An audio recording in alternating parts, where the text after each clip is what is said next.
welcome to Beans and Breakdowns, a podcast dedicated to bridging the gap between specialty coffee and the heavy music community.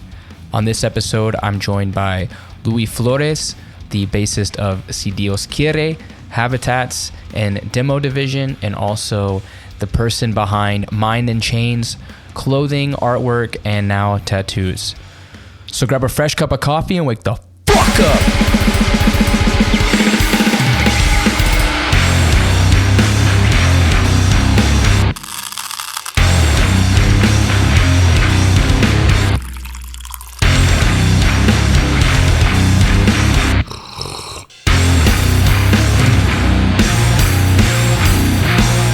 What's going on, Caffeinated Crew? On this episode, I'm joined by Louie from the band Si Dios Quiere. He's also in Habitats, which is a bit of like an emo band, hardcore adjacent for sure, and Demo Division most recently. Yeah. Also maybe referencing Mind and Chains as well. We'll talk a little bit about that. But how are you doing this morning, Louie? I'm doing good, man. Doing good. Up here, sipping my coffee already, so always start the day with that. Yeah, always. Always. What you got going on your side? I have this Alfred cup that I got from when I went to LA. Pretty cool coffee shop out there. But inside of here, I'm drinking a dark matter vanilla suburbs nitro in here. Put a little milk and some caramel in there.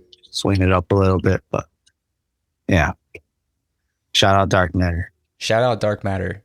Yeah. It's a well-known, great coffee spot. Oh, yeah. Yeah, I worked for them for 2 years, so I became a believer in those 2 years in the product. Yeah. I've only heard good things. I haven't had the privilege of trying it yet, but they're a staple. And like the third wave, kind of when the third wave was starting, I had heard their name a lot. So they're like I think a Chicago staple. Yeah, for sure. I think when I started working there, that's when I really realized, like, oh shit, people really ride for this, huh? A lot of people who go there, like, yeah, after this, I can't go back to Starbucks. Like, fuck Starbucks, that shit's weak. And then I noticed the difference, right? So then I would drink Starbucks. I'm like, this is weak. This does taste burnt. What the hell? It is burnt always. Yeah. I could totally tell now. I would drink coffee there at work for free, like every day, right? Had my usual stuff. And then sometimes at my day off, the closest coffee shop to me is Starbucks. So sometimes I would just like, fuck it, I'll get a Starbucks. And the next morning I'd wake up with like the craziest headache. And I'm just like, oh my God, like I can't do this. It's too weak, Like, yeah, I need the real shit, So after a while, like even if I went and got a Starbucks, I'll probably just still come home and I'll drink like a dark matter cold brew to like, feel normal. Yeah, to balance you out. Yeah, man. Like, I was like, I didn't realize how weak this shit is, Yeah, I remember when I started like my barista time, I got the taste for like great espresso, and then you learn kind of like what filter's supposed to taste like and things like that, like recognizing notes. Yeah. And I remember our cold brew at the shop I worked at was really, really good. Like people came for the cold brew. And I remember when Starbucks launched their like, try our new cold brew. And I got a cup of it. I think I took 3 sips and threw the entire cup in the trash. I was like, this is the worst thing I've ever tasted. I think it's gotten better. Maybe this was like 8 years ago. But yeah, it was undrinkable. This has become like a Starbucks hate podcast. No, and listen, if you like Starbucks, if you got no judgment, go get your refreshers, your strawberry matcha shake 'em ups, like do your thing. Do your thing for sure. Do your thing, dog. But I can't do it anymore. That just speaks to the level that you look for, Mm-hmm. I just feel like the love isn't there like it used to be. Yeah. But it's all good. I'm not trying to bash people. I'm trying to bash corporations. There you go. What's your go-to cafe? Let's see. I'd probably go to the most is Star Lounge, which is a dark matter coffee shop. Also, it's just a cool spot to chill. They got a lot of cool art. They got a pool table, 2 floors. So That's sick. spend a lot of leisure time there. Take a lot of people there. Stowata. I don't know if you ever heard of that one. That's probably one of my favorite spots. I spend a lot of time there going and just chilling, you know. Let's see. Ipsento's pretty cool. Ipsento 606 is nice. Oh, right there on Wicker Park. Yeah, it's pretty cool. It's chill.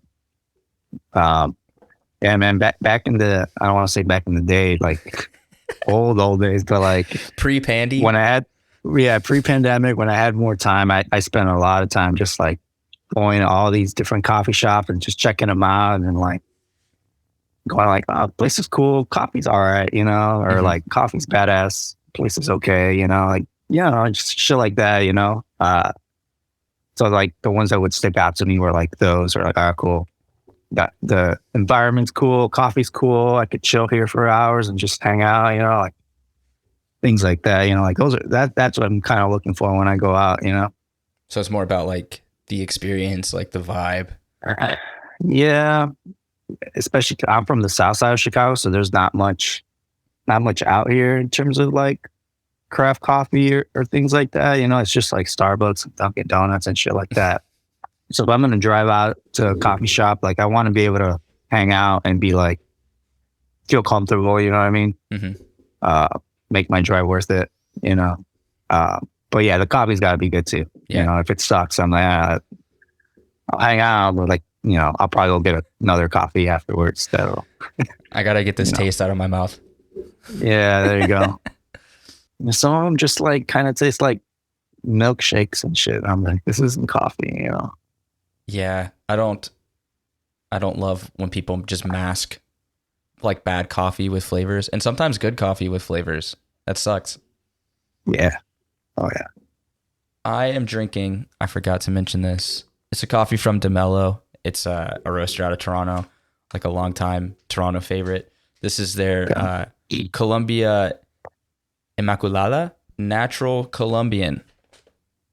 So it tastes nice and fermenty, and the tasting notes are like raspberry, lavender, and raisin bubblegum.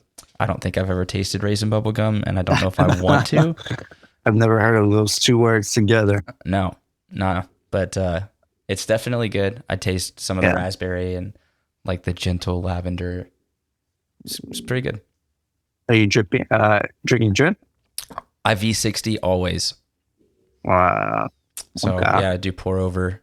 Unless I'm making like espresso at home, then I do an AeroPress, like an AeroPresso. Okay, nice. Yeah, you're going real deep in there, huh? Yeah, you know, sometimes you got to make a little espresso tonic at home when it's hot out.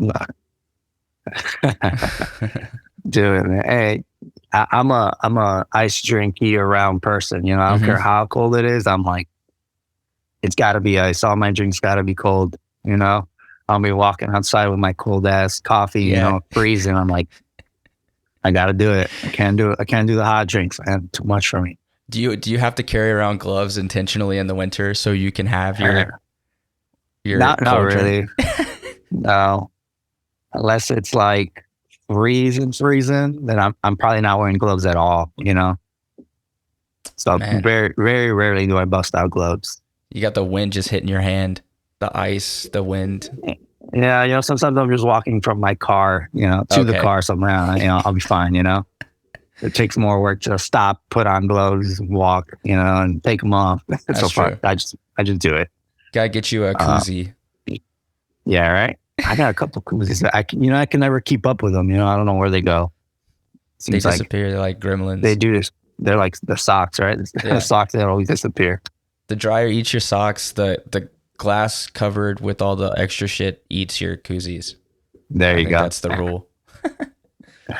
So do you have a drink that when you go to a coffee shop, it's like your order, and that's how you judge that shop? Because I know some people that do this. Do I? Not particularly. I kind of go and I'm like, I'm a latte guy, so I'll do like any sort of flavored iced latte. Um, and kind of kind of looking for something special. Like, oh, I've never heard of that. Fuck it, I'll try it. You know, I'm kind of like that. You know, uh, and based on that, really, and if I go, oh yeah, too weak or it's good, like Yeah. it's just sugared. I mean, no, it's just flavor. You know, in this cup. You know, so I do look for like that balance of like this tastes like coffee and it's got a little bit of sweetness in there to, you know, tastes good. But yeah, I think I'm just kind of looking for something cool, really. I'm more like I guess like a caramel guy, Okay. but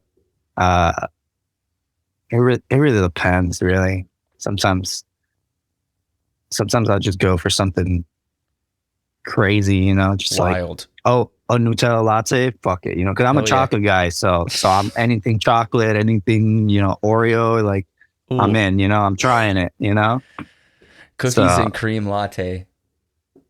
You know, back in when I was working at Dark Matter, I was like, we went through this thing where everyone was bringing Oreos and we were just trying it. I'm like, I'm gonna muddle this Oreo into some espresso, and I was like making like Oreo drinks for people, you know, like just to try it. Like, what would happen if I just muddle some Oreos, pour a shot of espresso over it, and then muddle into a drink again? You know, it was okay. It was it was a fun experiment, you know, but it was a little, you know, it was a little rough because you got to break down the cookie, but it was fun.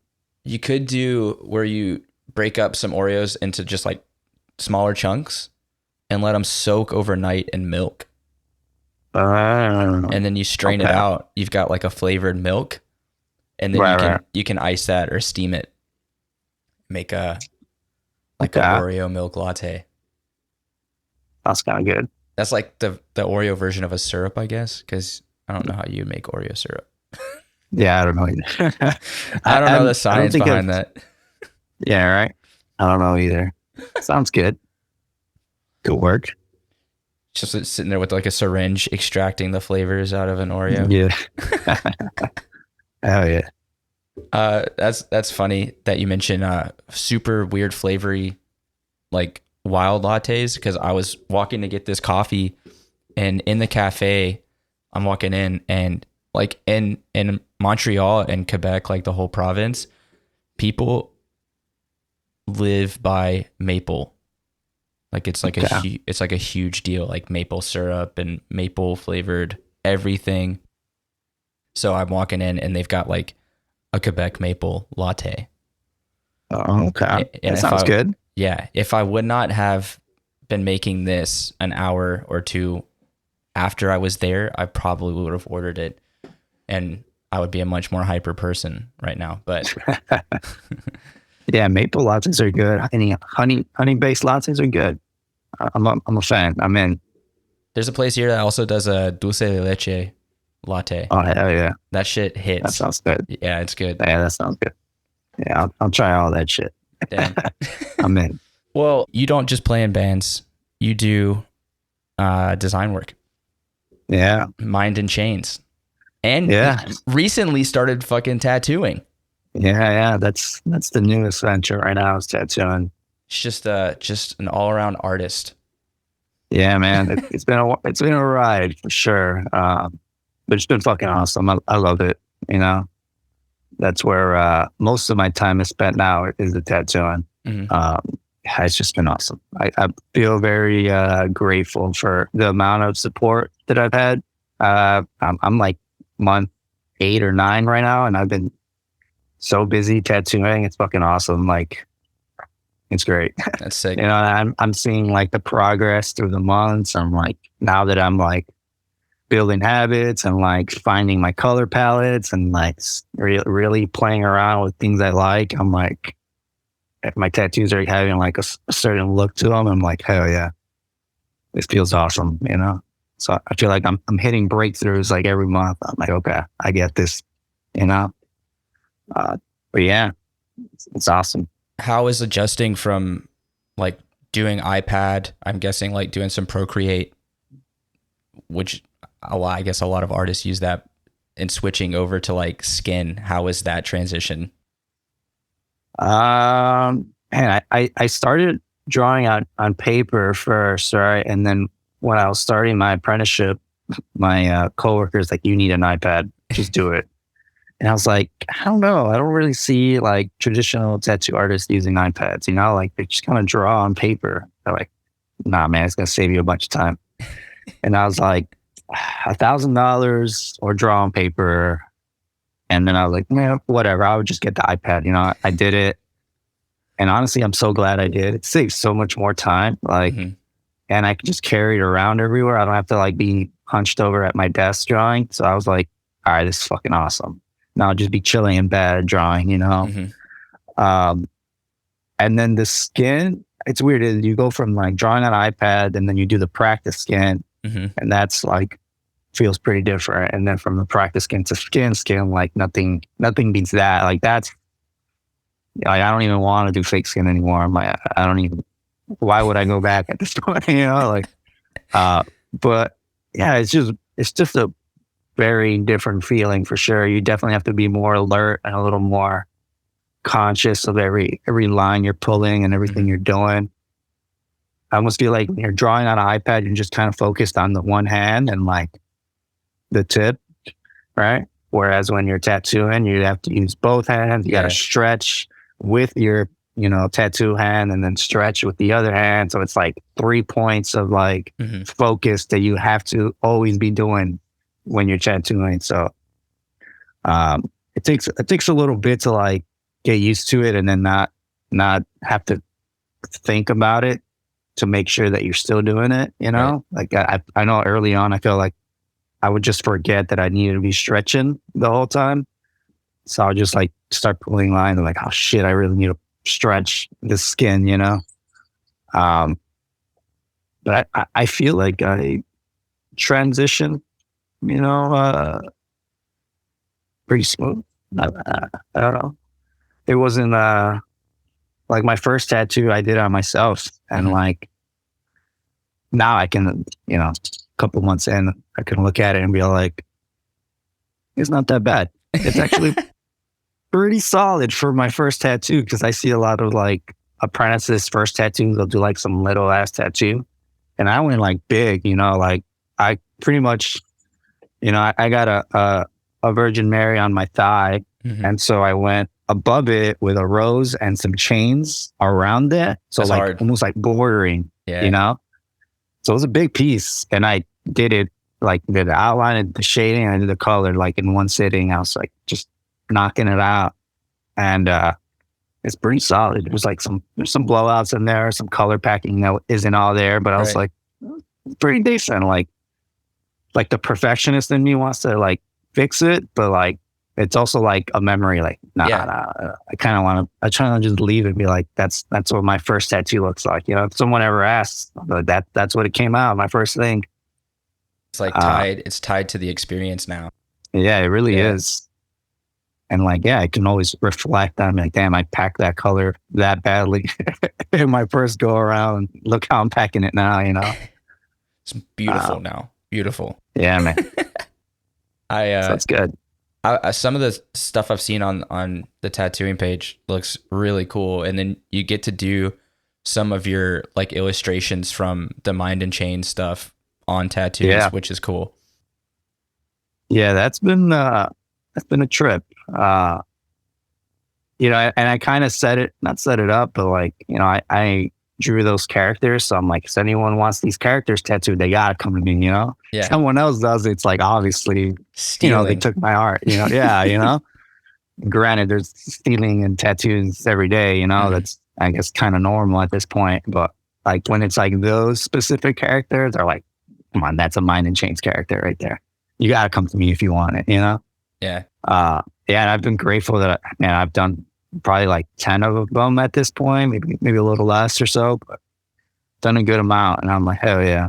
So that's cool. And that carries over from just like the name I built doing like the art for years, So it's pretty cool to see, because I could draw you whatever, but when you ask me to draw you my character doing something, I'm like, hell yeah. That's like the most respect, I feel like, Hmm. Yeah, that's definitely a super like respectful approach to getting, like, seeing the transition from doing the design and then like a lot of the clothing that you've done, which looks really, really cool. Even in the market where there's, I feel like a lot of that like hardcore influenced, like traditional style artwork on shirts and things, your stuff really does like stand out, which is cool. And then doing like the limited run stuff, the one you did for your mom, which was like super, super cool. Yeah. And then Shout out, seeing, mom. yeah, shout out moms everywhere. Uh, and then going into tattooing, like that transition looks to have been really cool, like experience Shit. wise. So Yeah. Yeah. Honestly, yeah, it's weird because I've been drawing in this style for years, and it's always like, oh, you should tattoo. You should tattoo. Like, I wish if it was that easy, yeah, I'd be right. doing it. Once the door opened for me, I was like, hell yeah, I'm in. Let's do it. And so it really helped that I was already drawing in the style that I wanted a tattoo in. So I wasn't like in my apprenticeship, like, what's my style? Right. What am I going to tattoo? Like I already had like the idea of what I wanted to do as an artist tattooing. So I was just able to just keep going, like it was just all gas, basically, no brakes. I just been going ever since I started. Right. And then even then, like, I feel like my art's still growing, I'm still going to keep getting better, and my art's going to keep improving, even these last months, I feel like I look at my first couple of tattoos and what I'm doing now. I'm like, my drawings are so much better now, Mm-hmm. but I'm going to keep growing. So I'm excited for the future and the tattoos I'll be cranking out. Somebody hit Louie up, get a fucking entire back piece, get the whole back piece, pay this man's rent for the month. Hell yeah, let's do it. I want to do some large scale pieces.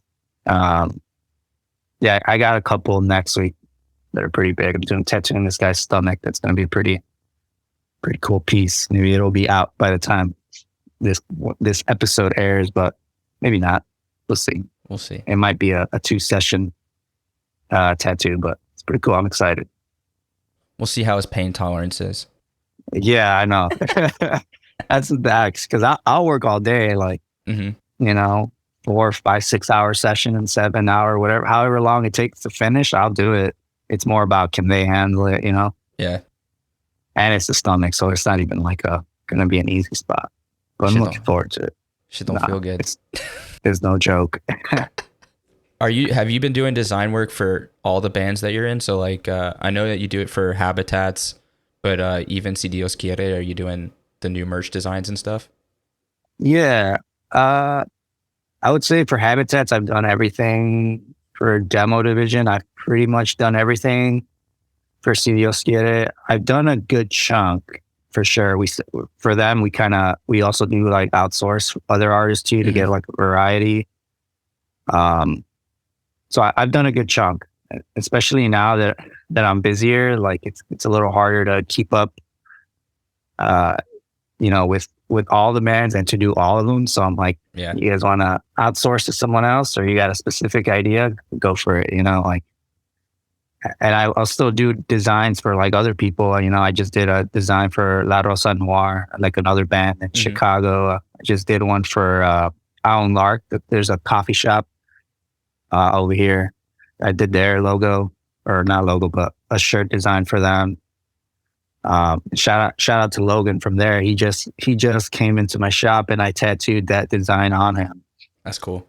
That I did for his coffee shop. So I'm like, hell yeah. It's like, he just set the new standard. Whoever I design work for your band or your business or whatever, you gotta get it tattooed on you now. That's the full circle client. There you go. That's the requirement that I'm putting in the contract. Print your shirt, but then you gotta come get it tattooed. Yeah, read the fine print. Read the fine print. That's an expensive design you're getting. So it's a full service, but it's definitely double the price of any other. Yeah. For real, right? Is there a specific piece you've done, design or tattoo, that you're especially like proud of, where you look at it and you're like that's where I noticed that my shit was like that I had like that style, I guess, or that you could see the growth as an artist? And I feel like there's a handful of pieces, to be honest. Um, I would say probably one of them is like my character grabbing onto the eagle. It was like a big like leg piece I did on one of my homies, and like it was huge, and it just came out so fucking badass. I was like, man, I love this piece. Every time I see him, I'm like, yo, let me see that tattoo, and I'm just like seeing it heal. And I think that was around the time where I was like finding my color palettes, the specific colors I like. Yeah, I like that one a lot. There's a lot of really good ones, to be honest. And I'm not trying to gas myself up, but there's like No, you a should good always, amount. always There's gas yourself up. did this like Shin Hanya mask. It's like his whole shin that we did. And I'll see him sometimes. I'm like, yo, let me see that. Let me see that Hanya mask. I'm like, hell yeah. You know, tough tattoo, you know, fucking badass. I love that tattoo. But yeah, there's a bunch. And I think more so like the stuff that I'm putting out now, like in these coming weeks, I'm like really proud of those tattoos, you know. Very grateful to be tattooing in my style, you know. I don't really do too many like basic tattoos or whatever, you know, like Pinterest style. Like not really. Yeah. You know, thankfully, right? Like I've managed to fill my books with stuff I want to do, so that's awesome. I did this Namor in the Aztec style. I don't know if you saw. I just recently posted that. That one was fucking awesome. That was sick. Now that that one I'm pretty proud of. Got a lot of love in the internet, but I was like, hell yeah, you know, that one was so yeah. That one did stick out to me. That was like a super cool design. The colors look beautiful. Like, yeah, I mean, I really hope that everything keeps growing well. It's cool that you already have the homies that are clients that kind of trusted you and been like, just do it. Just do a style. Wow. So you didn't have to do all the walk-ins and girlfriend names on the neck and stuff like that. Because I've heard one girlfriend name. I've heard horror stories of apprentices that have to just do like bullshit tattoos for a year before they grow their clients. So yeah, I think that's you lucked out on that one. Honestly, man, I think that's the best part of the years of being in bands and like, you know, doing the art shows and all that, is that I've met so many people and like made so many connections that like those are my clients now, you know. Like now that I'm tattooing, like just like, you know, it's just, you know, it makes like, okay, I'm not wasting my time, you know, playing these shows and doing, granted, like they're not a waste of time regardless, but you know, financially, you're like, oh, I'm getting something in return in one way or another, you know, which is awesome, you know. So I'm like, all right, I'll keep doing the 3 band. I'll write it out as long as I can. And I'll keep building clientele off of all that too. And I'm going to have a badass time playing all these shows and hanging out with friends. Like, what more can I want? You know what I mean? But yeah, definitely all the people I've met at shows that are now my clients is fucking awesome. Like I'll definitely be at shows. I'm gonna tattoo them. I tattooed them. You know, that's what's cool. You get to see it regularly. Be like, how's that? Yeah. And then one day you walk in and somebody covered it up. Whoa. Whoa. That would be terrible. Unfriended. Unfollow. Unfriend them there. Blocked. Don't. Canceled. Yeah, you're canceled. But that, I love that about the hardcore scene and in general, is whenever we have like people that we play shows with, we see all the time, when they start doing something else that's kind of cool, that they're like following their path, everybody kind of gets behind it and supports it, which is, I think, what DIY is about. It's not just about music and playing shows, but it's about supporting your friends and your scene and, you know, believing in each other. So it's cool that that something like that comes to fruition from just playing a certain style of music, but then you have this whole family that kind of supports you. Oh yeah, most definitely, man. Been blessed for sure. I feel grateful for everything I have, for sure. It's been awesome. How was the All Out War show? It was pretty cool. It was strange to be at Cobra Lounge at like 10 a.m. Because it was a matinee show. I think that's the first matinee we've played. Pretty sure. We were there very early. It was like, it felt visibly early for people too, because everyone was just kind of chilling the whole show, I was like, oh, okay, this is what a matinee is like. But it was cool. It was a nice little turnout, and got to leave at like 4 from a show, which was like crazy to think about. But it was cool. It's fun. It's always a good time to play with Si Dios Quiere and be on the stage with them. So shout out to those homies for sure. Would you say that Habitats is your main deal, or are you just more floating around? Do you have like a main band that you consider? I would say yes. More so now, not too much. I think Habitats is my first band. And that's the one that I don't want to say I have the most say in, but the one I put the most input into. Mostly because, if I want something done, I kind of have to do it, you know?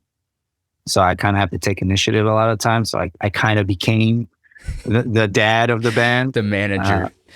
Yeah, for better or worse, but that's fine, and then with the other two, for sure, I'm more like support, whatever they need, I'll help out in, but I'm not like in charge of like booking shows or like finding shows or ordering merch or shit like that, or responding to emails. Like I'm more hands off for sure in that, especially now with the tattooing that I'm so busy. Like my priority is the tattooing, and then the bands come second, So if I have time, I'll do whatever I can to help. And, it's a lot of like, what do you guys think of this? And then I'll be like, yes or no, put my input in it, help write songs and shit. Like, so for me, it's a good balance, I'm sure probably, I wouldn't doubt they'd be like, man, I wish you helped more, but I'm sure they realize how busy I am. I do what I can,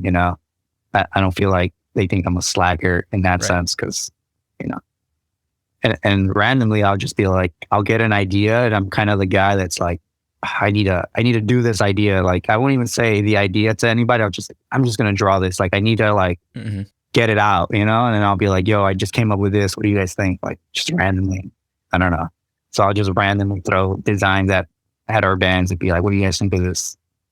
But yeah, I would say I'm a little more hands off these days for sure. In all 3 bands, really.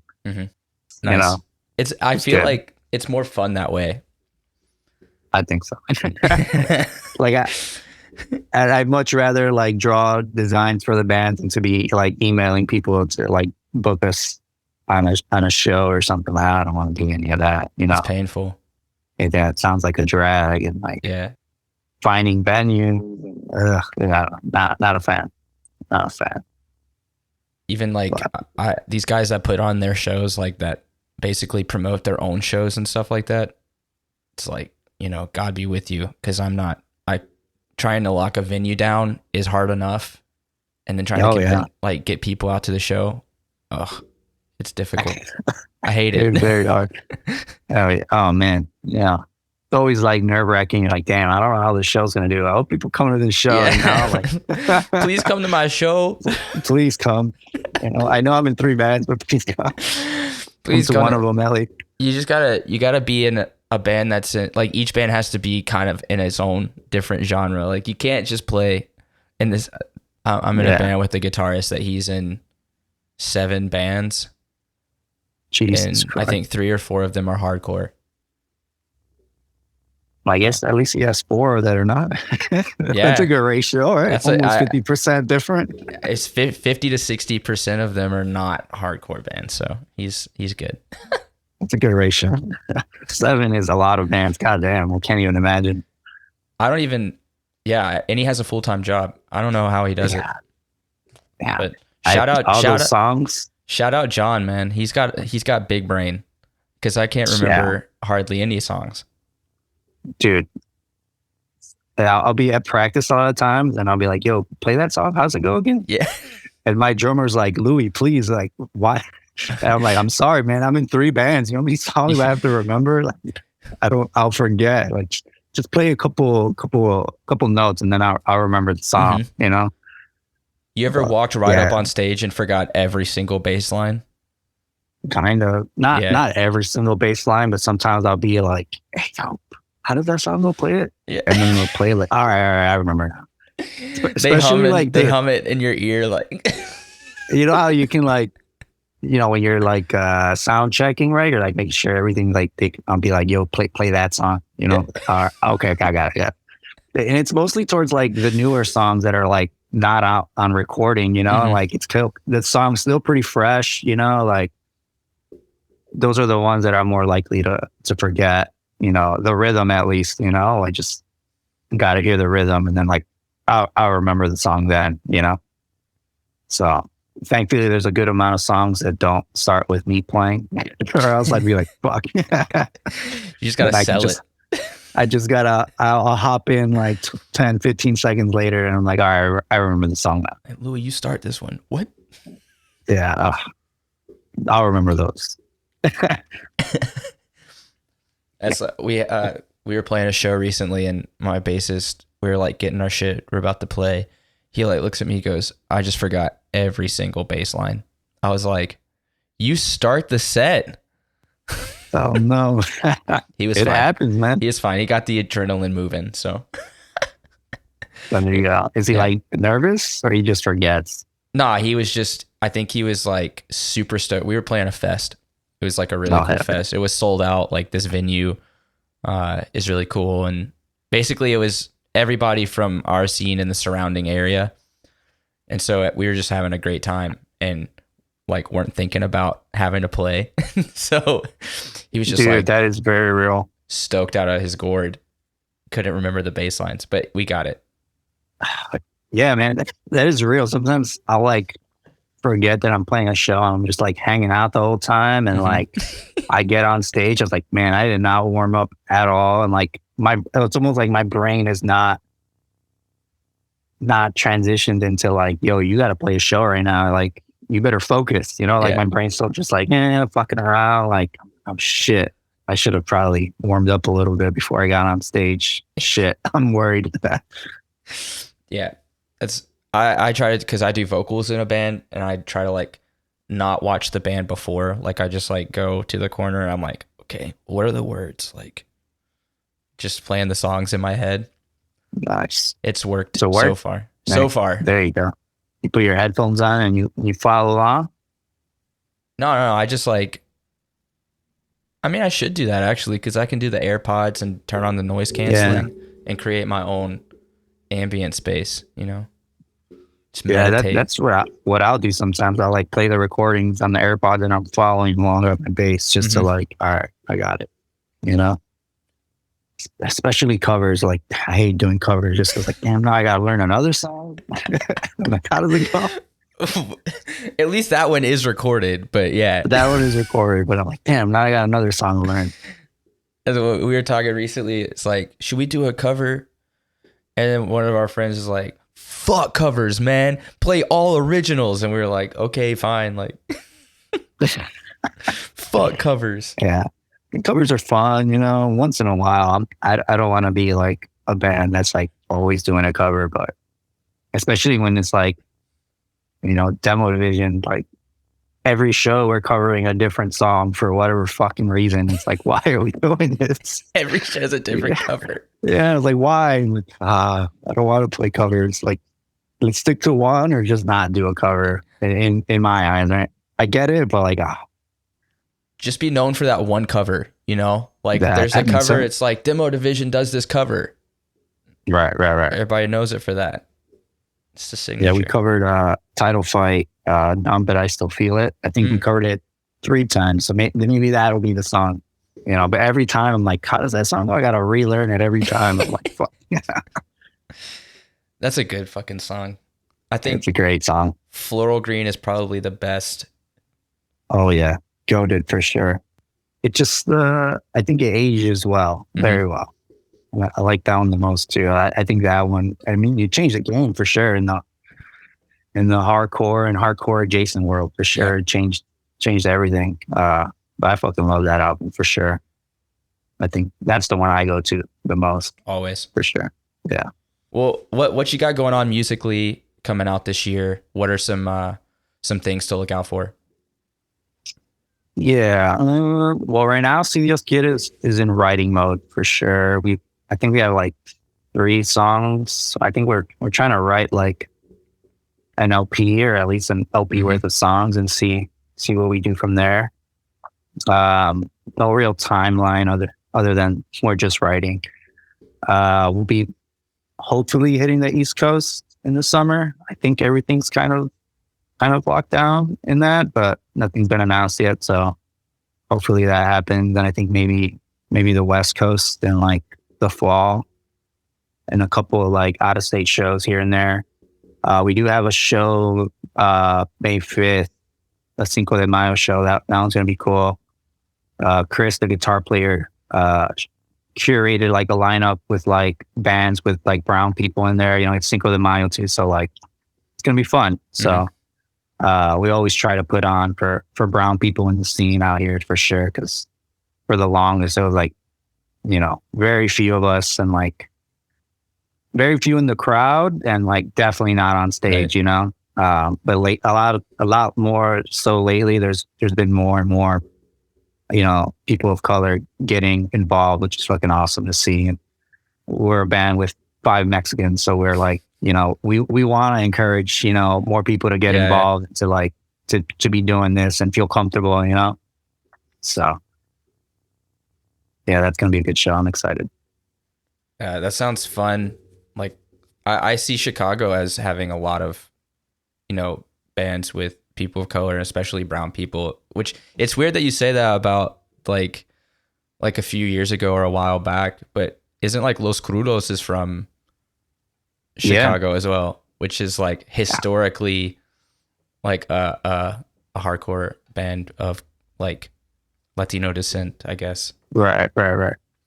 I feel like when I started going to shows, it was like, you know, definitely very few people of color, at least to like the hardcore shows that I was going to. Like I grew up in like the Trapped Under Ice era, Backtrack era, you know, that kind of stuff. Bane, you know, I Have Heart. And a lot of times, I didn't even know very many people there or anyone really. Like, I would just go because I loved the music, you know.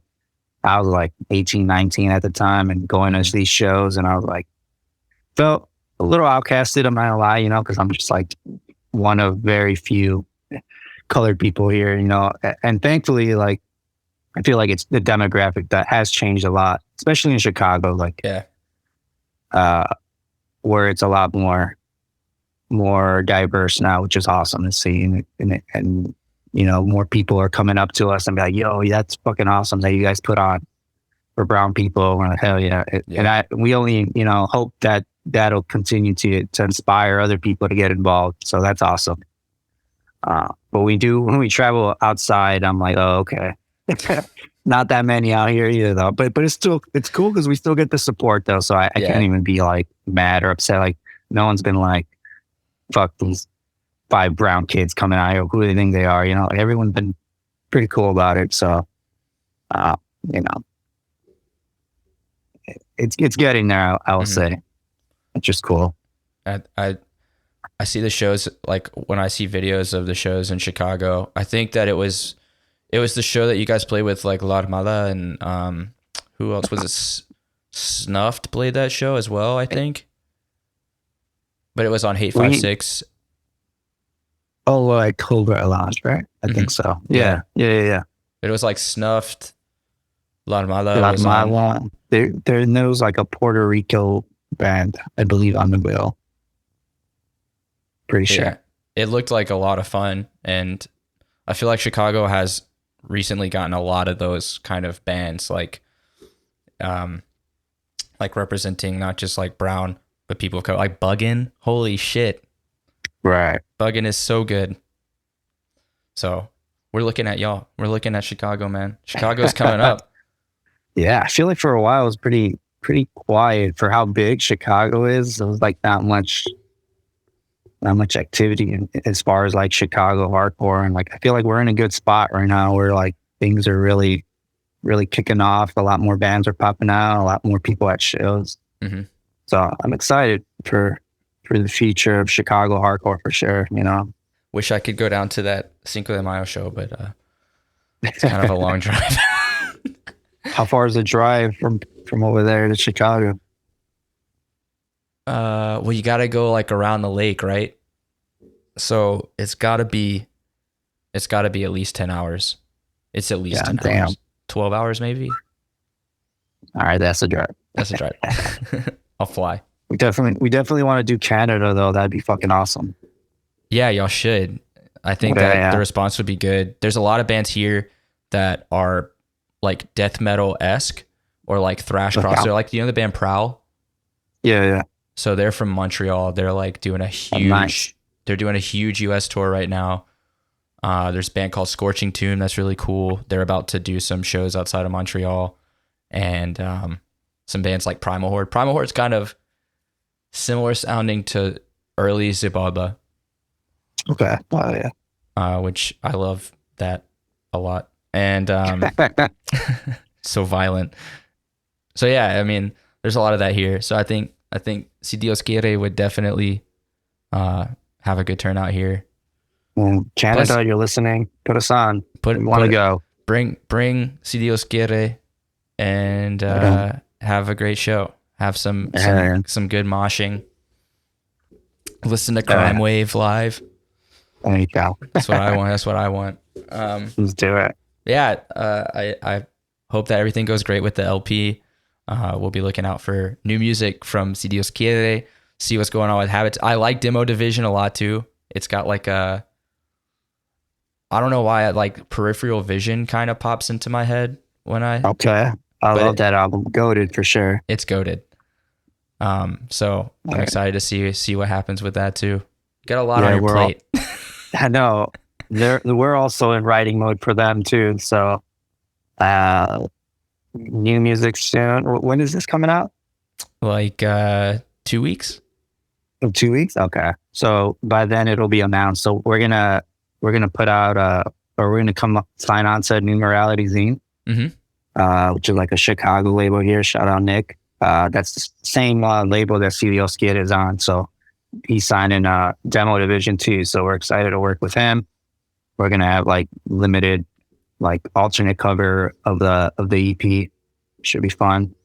So yeah, the new music will be out on that, which I'm excited. So hopefully in the summer we'll have that music out for Demo Division 2. So yeah, we've been pretty active with them too. It's been good. So they're those two bands for sure will keep me very busy this whole summer. Yeah. Or even until that, from here till the summer too. So I'm excited.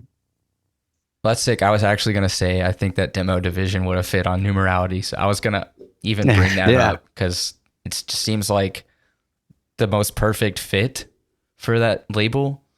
Yeah, especially the direction they're going in now. I was like, yeah, it's a good fit for sure.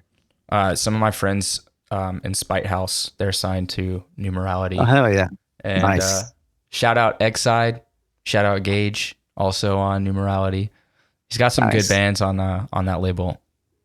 Yeah, he's doing some cool stuff for sure. Yeah, single-handedly, crazy. I know. I don't know how. He's a one-man team right there. I don't know how he does it, and he's a full-time teacher. So, holy shit. Yeah, so I can't even imagine. You know, and he works with like so many bands. So I can't even imagine what his text message or threads are like looking like of every date he's got to have down and deadlines and shit like that. It's like a band chat nightmare. Yeah, right. Like, which chat is this on? 20 band chats. Fuck that. Oh man, yeah, sounds like a nightmare. Yeah. But someone's got to do it. Shout out Nick for that. Somebody has to do it. Somebody, not me though. No. Well, Louie, thanks so much for hanging out. I really enjoyed talking with you. I'm wishing you all the best on the tattooing. I can't wait to see where the next era of your artistry goes. So we'll be looking out there as well. What's your favorite city for beans and breakdowns? Man, I guess LA. Maybe LA. There's some pretty cool coffee shops out there. I mean, obviously LA hardcore goated, too. I don't know. I've been to Sound Inferior maybe 3-4 times at this point, so I always have an awesome time there, and the coffee shops there are pretty dope. You go to these like random places and it's very hard to find a coffee shop sometimes, and when you go to LA, it's so easy, like a million coffee shops, so you'll find something good nearby you, which is awesome, which makes it really easy. So if it's not Chicago, I'll say LA. And LA is fucking nice. LA is nice to visit. Yeah, there you go. I can't imagine living there, but visiting is very nice. Too expensive. Yeah, too expensive. Chicago's fucking expensive too, but. Well, Louie, thanks so much, man. Thank you. Be looking out for new Si Dios Quiere. Look out. Go listen to their EPs and go listen to Crime Wave and show Demo Division some support. Congrats on the numerality thing, man. That's gonna be sick. Super excited for you guys. Thank you. Well, enjoy the rest of your Saturday. Yeah. Anyone in Chicago need a tattoo, hit me up. We'll do some cool. But yeah, check out Demo Division, Si Dios Quiere, Habitats. All of our other bands or my bandmates are in other bands, so check out their bands too. So we're a creative group for sure, and all doing some cool shit. So yeah, be in the loop with all of us. Check the links in the description. There will be links to all of the bands mentioned and the tattoo page, Mind in Chains, everything. We're going to cover it. So go check out all the links. Don't be a scrub. Oh yeah, appreciate your time, man. Thank you. Yeah, take it easy.